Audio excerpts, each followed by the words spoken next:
Good morning बच्चों। हम 8वां पाठ पढ़ रहे। मैं हूँ मधुमक्खी। उसमें से हमने कल क्या देखा था कि मधुमक्खियाँ अब मोम कैसे तैयार करती है और अपना छत्ता कैसे तैयार करती है, और उसके आगे की कहानियाँ अब पढ़ेंगे। संभव और खुशी बहुत मजे से मधुमक्खी की बातें सुन रहे थे। मधुमक्खी फिर बोली, क्या कभी आपने हमारे छत्ते को ध्यान से देखा है? मधुमक्खी बोल रही थी संभव और खुशी से कि आपने हमारे छत्ता देखा है? बच्चों, आपने देखा है? हाँ, हमारे छत्ते के भीतर एक ही आकार के 6 कोनों के कई कमरे होते हैं। इन कमरों में ही हम मधु एकत्रित करती है। मधुमक्खी बोल रही है कि हमारे छत्ते एक ही आकार के 6 कोनों के कई कमरे होते।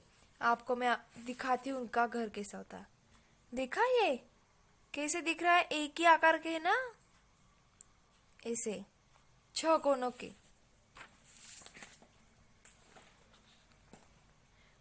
उसी में वो मधु एकत्रित करती है।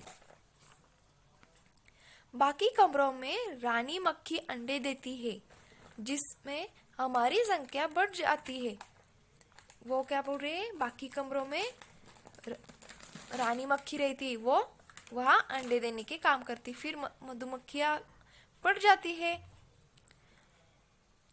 हमारे एक ही छत्ते में लगभग 50 से 60 हजार तक मधुमक्खियाँ रहती है। आपने देखा है मधुमक्खी का जो छत्ता होता है, वाह कितनी ढेर सारी मक्खियाँ होती है।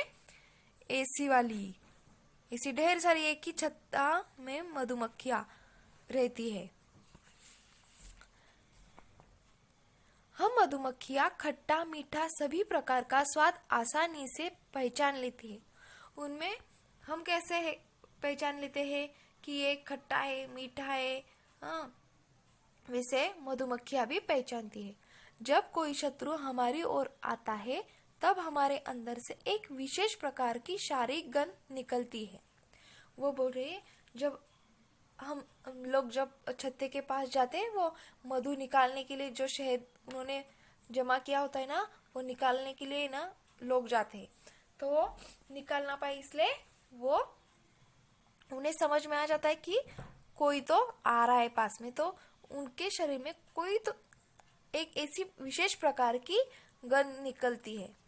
इससे हम सभी मधुमक्खियों को शत्रु के आने की सूचना मिल जाती है और हमारे आसपास सभी मधुमक्खियां सतर्क हो जाती है। अपने बचाव के लिए हम अपने शत्रु पर डंक से आक्रमण करती है। वो खुद का बचाव करने के लिए, उनका छत्ता बचाने के लिए वो डंक मारती है, और जो मधुमक्खियों से गंध निकलती है, वो सारी मधुमक्खियों को समझ आता है कि उनको उनको किसी और से खतरा है, ऐसा पता चल जाता है उनको। फिर वो डंक मारती है। आपको कभी कभी मारा है मधुमक्खी ने डंक? बहुत दर्द होता है उनका डंक मारने से। हम बहुत ही उपयोगी जीव है। क्या आप जानते हैं कि पुराने जमाने में जब तिजोरियां नहीं होती थी, तो लोग अपना बहुमूल्य सामान हमारे द्वारा बनाए छत्ते में छिपाकर रखते थे, ताकि कोई उन्हें चुरा न पाए। पुराने ज़माने में बैंक नहीं होती थी, हाँ, और बहुत सारा अगर उनका खजाना हो तो वो मधुमक्खी के जहाँ छत्ता होता था वहाँ छुपा जाते थे, क्योंकि मधुमक्खियाँ अपने पास किसी को आने नहीं देती, और आए तो डंक मार के काटती थी। इसलिए वो मधुमक्खी के छत्ते के पास छुपाया करते थे, मतलब कोई चुरा ना पाए। हमने ही आपको मधु एवं मोम प्राप्त होता है हमसे। वो क्या बोल रहे हैं? हमसे ही मधु और मोम प्राप्त होता है। हम जो शहद खाते हैं ना, वो मधुमक्खी की वजह से ही खा पाते हैं। यह मधु बहुत ही पौष्टिक एवं स्वादिष्ट होता है। मोम का प्रयोग मोमबत्तियां बनाने तथा सौंदर्य प्रसादों में भी किया जाता है। मधुमक्खी बोल रही है कि जो वो मधु जमा करते हैं, उसे हम क्या बोलते हैं? शहद। वो बहुत स्वादिष्ट होता है। आपको पसंद होता है ना? बहुत मीठा मीठा लगता है इसलिए। और उनका जो छत्ता होता है, वो उसमें से शहद निकालने के बाद वहाँ अलग से एक मोम मिलता है। जो पदार्थ होता है ना उसे मोम बोलते हैं। वो उसे मोमबत्तियां भी बनाते हैं और अपनी मम्मी वगैरह जो क्रीम लगाती है ना ब्यूटी प्रोडक्ट्स उसमें भी यूज किया जाता है। तो बच्चों देखो, आपने आपने मैं कितनी उपयोगी और परिश्रमी जीव हूँ। मधुमक्खी बोली कि मैं आपके लिए कितना उपयोगी हूँ। हाँ, और मधुमक्खी से हमें क्या मिलता है? मोम भी मिलता है और शहद भी मिलता है। इसलिए वो बोल रहे कि मैं कितनी उपयोगी हूँ और परिश्रमी जीव हूँ।